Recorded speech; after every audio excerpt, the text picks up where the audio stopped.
Cats, cops, and C4. All right, we've got these girls contained. Seal the cells, we're sweeping through the rest, Alpha orders, and the door to the Adept cells is slammed shut, and the confiscated lasers and plasma is used to melt the door into the wall. It won't do more than slow someone with plasma, but it will slow them. The doors secure, they start to move again. Screams echoing from nearby give them direction as they shift through the compromised prison, and shots ring out as they see the massive form of an Agula woman slowly crushing another inmate. The bullets slam into an invisible field, and she turns to reveal that her left arm from the elbow down is mechanical, with numerous axiom markings carved into it. A slight flicker in the air is all the warning she gets about a tri-tite throwing knife, and she grabs it between two fingers and gives the men a vicious smile.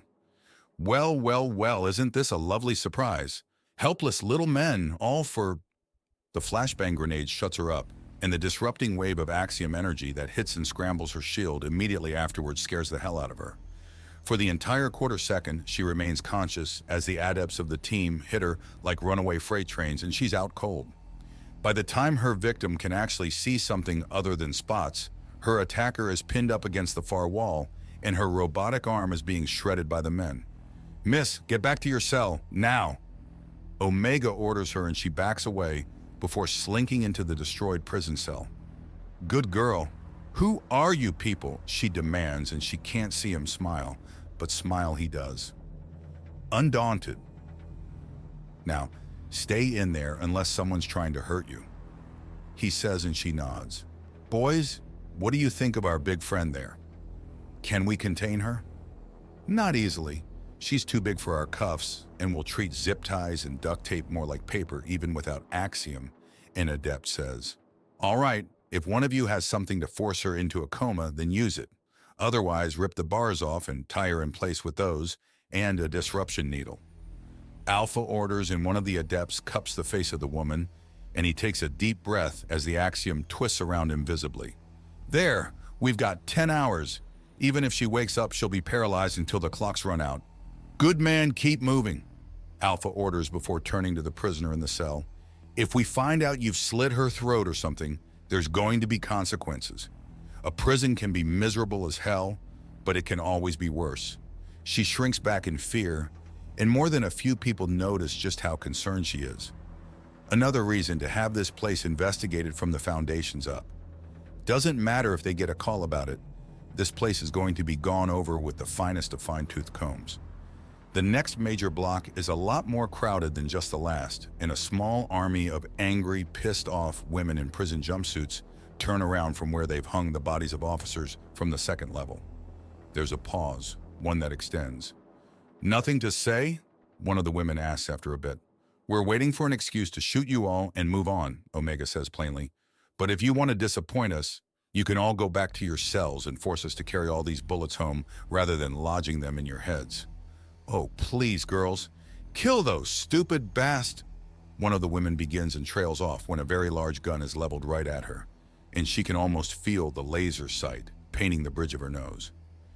If you want to live, back to your cells, Alpha declares. You have until the count of 10 to either hit the floor or make for a safe cell. Everyone else dies. He begins slowly counting to 10, and a full third of the crowd actually scatters back to their cells before the 4 is reached. At the 7 mark, the women reveal that they've pillaged weapons and open fire.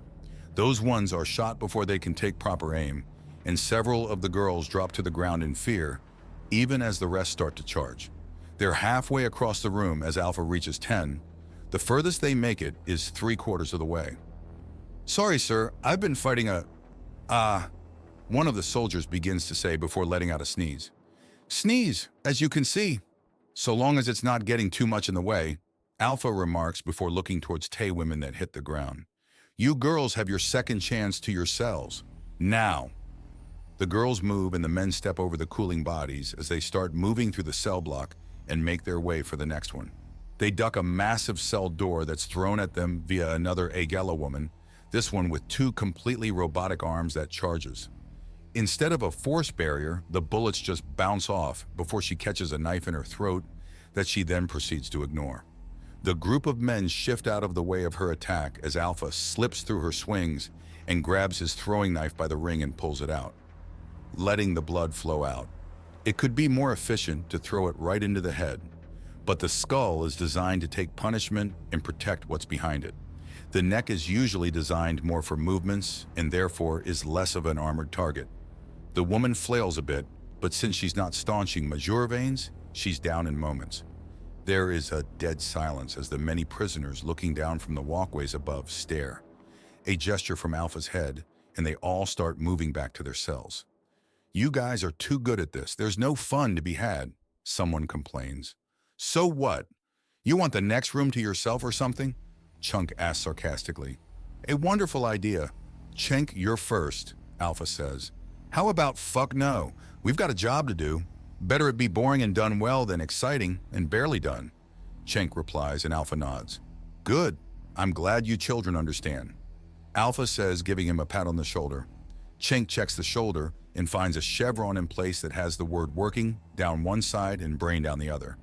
He tosses it away in disgust and they all start to move. The next cell block scatters at the sight of them. "Please, don't shoot. We just wanted to stretch our legs. Please." "Who are you people?" Omega asks as he scans the room. "No weapons. The guards are absent, but there's no sign of violence. Whatever damage was done to these cells has caused them to default to open for some reason." One of the prisoners answers, looking towards a camera. "We shouldn't answer. Really, that's..." Chink begins before Alpha points to his ear. He clams up and hears some distant steps on approach. "Hello, bitches. Guess what? It's time for the bitch in charge to..." "Who the fuck are you?" a Lopan woman announces as she enters the prison block from the other side. "Good question. Who the fuck are you?" Omega immediately answers and she narrows her eyes, before dropping to all fours with a growl. "Lady, we have an arsenal worth of weapons pointed right at you. Don't be an idiot." She moves and vanishes even as bullets start to fly. She reappears on the left flank and the soldier there gets his gun into her mouth to stop her from biting him, but the positioning is bad, so he can't just shoot her, which is why the men to either side do so and the woman collapses to the ground with her torso perforated like Swiss cheese. "What made her think that was a good idea?" someone asks, and there's a scoff from Alpha. "Rare is the criminal accused of intelligence," he says. "She was one of the guards," one of the prisoners calls out. "Really? Well then, the after-mission reports are going to be very interesting," Alpha remarks. "Move out, men. There's still chaos in the distance. We need to, my despised and reviled prisoners, understand that there is an entire army of police officers just outside the breaches in the walls of my fair prison. Within it is a roving force of trained killers with the authority and will to execute any rioters. You will stand down or you will never taste free air, one way or another." Warden Hargate threatens and Agent Omega looks up to the speaker in disdain. "Even if she isn't massively corrupt or abusive, we can still get her on sheer raving incompetence," he notes in an unhappy tone. "Right, we finish this sweep, then we grab the legal and intelligence division to really rake this place over the coals. 200 near escapes, 12 actual escapees.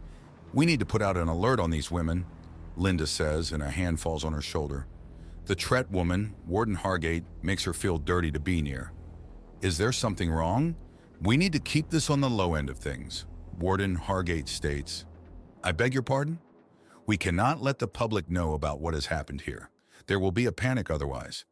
Much of society exists due to the illusion of safety. Can you imagine how much harm will be brought if we fail to contain this situation? How faith in the police and prison system will reduce our ability to counter the chaos and madness of the world around us? You do realize that we don't rule over the public and are, in fact, in service to the common good?" Linda asks her, and Warden Hargate's presence grows amused. "Of course, and our ability to serve depends almost entirely in their faith in our ability to perform. As such, it's only reasonable for these unfortunate and freak events to be left unsaid. After all, this is a unique and unusual circumstance, brought upon by the fact that a certain precinct sent us a number of criminals who still have powerful friends on the outside. It could even be argued that it would be the officers who sent them to me in question who are responsible for today's unfortunate events. Hargate says easily, and Linda slowly turns to her with a blank expression, her emotions carefully schooled and not bleeding into the axiom.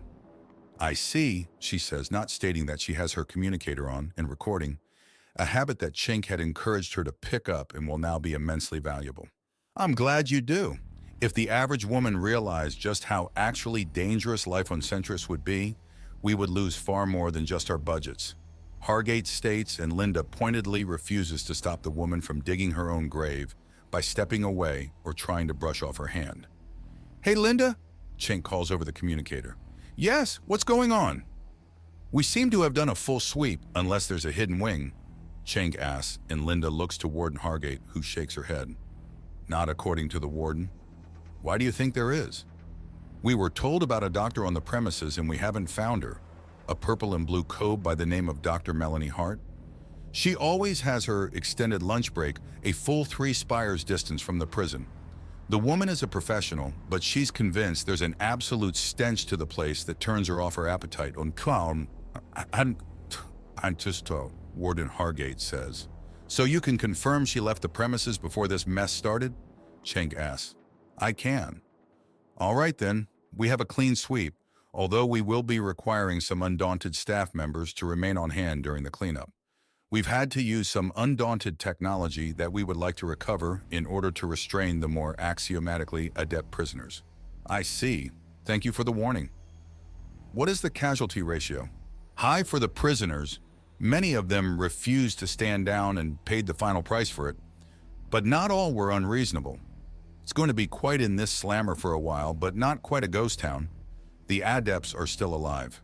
They don't like Null much and were taken down fairly easily. A pity your use of it knocked out the cameras. I would have greatly enjoyed seeing those dangerous women being reminded of their mortality. I'm certain.